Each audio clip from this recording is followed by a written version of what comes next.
माननीय सदस्यगण, आज से 81 वर्ष पूर्व जापान के हिरोशिमा और नागासाकी शहर पर क्रमशः 6 और 9 अगस्त 1945 को परमाणु बम गिराए गए थे। इस अभूतपूर्व त्रासदी में लाखों निर्दोष लोगों ने अपने प्राण गंवाए तथा असंख्य लोग गंभीर रूप से प्रभावित हुए।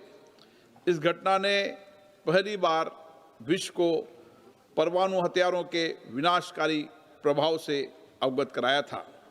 ये सभा विश्व को सामूहिक विनाश के हथियारों से मुक्त करने के लिए अपनी प्रतिबद्धता पुनः दोहराती है तथा परमाणु हथियारों के उन्मूलन तथा वैश्विक शांति और सौहार्द सुनिश्चित करने के लिए अपना दृढ़ संकल्प व्यक्त करती है।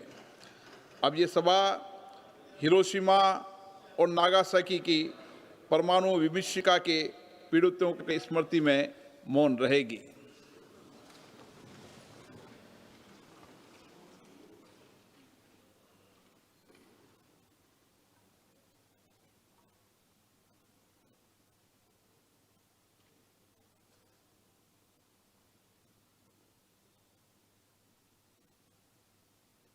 ओम शांति। माननीय सदस्यगण, मैं आपसे पुनः आग्रह करता हूं कि देश संसद को चर्चा संवाद के रूप में देखना चाहता है। आप प्रश्नकाल महत्वपूर्ण समय होता है। देश की जनता प्रश्नकाल में आपके प्रश्नों और सरकार के जवाबों को सुनना चाहती है। इसलिए मेरा आप लोगों से आग्रह है कि आप अपनी अपनी सीट पर विराजें। मैं सदन की कार्रवाई को चलाना चाहता हूं। सदन चलना चाहिए, सदन चर्चा संवाद के लिए होना चाहिए, लेकिन आप रोजाना नियोजित तरीके से गतिरोध पैदा करते हैं, सदन की गरिमा को गिराते हैं, अनैतिक तरीके के पोस्टर लाते हैं। मेरा आपसे आग्रह है, ये सदन चर्चा संवाद के लिए ये अच्छी परंपरा नहीं है और आपका अच्छा आचरण भी नहीं है। देश इस आचरण को देख रहा है। मेरा पुनः आग्रह है, आप सदन चलाने में सहयोग करें। मैं सदन को चलाऊंगा। हर मुद्दे, हर विषय पर, हर विधेयक पर पर्याप्त समय आपको मिलेगा। आप चर्चा संवाद में अपनी बात की अभिव्यक्ति कर सकते हैं। आप सदन नहीं चलाना चाहते, ये सदन का आचरण आपका उचित नहीं है। मैं पुनः आग्रह कर रहा हूं, सदन की कार्रवाई आज 6410059 और गौमूत्र का बायो एनहांसर के रूप में यूएस में साइंटिफिक पेटेंट है 6896907।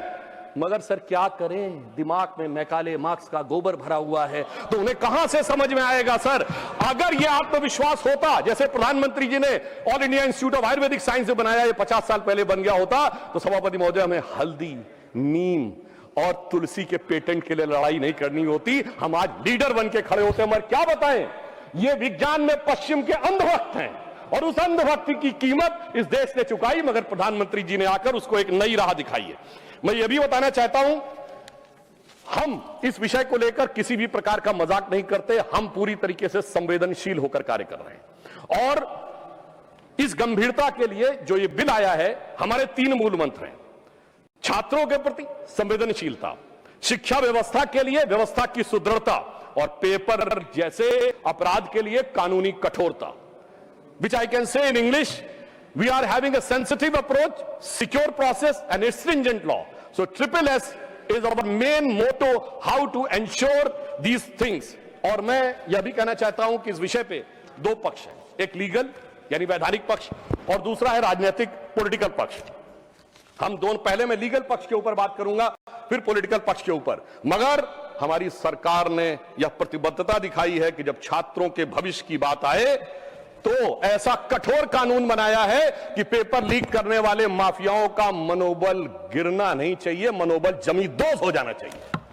और इसके लिए 2024 के एक्ट के सेक्शन 11 के सबसेक्शन 2 में यह स्पष्ट किया गया है कि यदि कोई संगठित पेपर लीक करता है तो 1 करोड़ रुपए से उसको आर्थिक दंड को 10 करोड़ रुपए किया गया है। इसका उद्देश्य यह है कि यदि कोई ऐसा करता है तो उसकी आर्थिक ढांचा जमींदोज हो जाना चाहिए।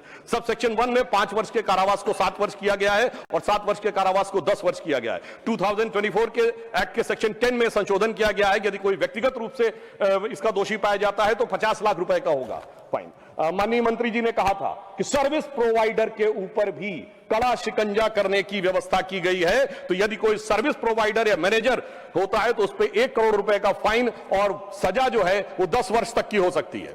परंतु मैं कहना चाहता हूं सभापति महोदय, कानून कितना भी कठोर हो वो तब तक प्रभावी नहीं हो सकता जब तक जांच द्रुत गति से ना हो। तो इसमें यह प्रावधान किया गया है 2024 के एक्ट के सेक्शन 12 में, सेक्शन 12 और बी, ए एंड बी 2 नए संशोधन किए गए हैं जिससे जांच एजेंसी को 2 महीने के अंदर ही अपनी जांच पूरी करनी है। और पहले प्रावधान यह था कि केवल सेंट्रल एजेंसीज करेंगी, अब स्टेट्स को इंपावर किया है कि वो चाहे तो स्पेशल टास्क फोर्स अपनी बना सकते हैं और उसे भी 2 महीने के अंदर जांच देनी होगी।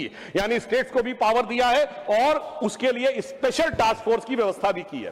परंतु सभापति महोदय, जांच कितनी भी द्रुत गति से हो, जब तक न्याय द्रुत गति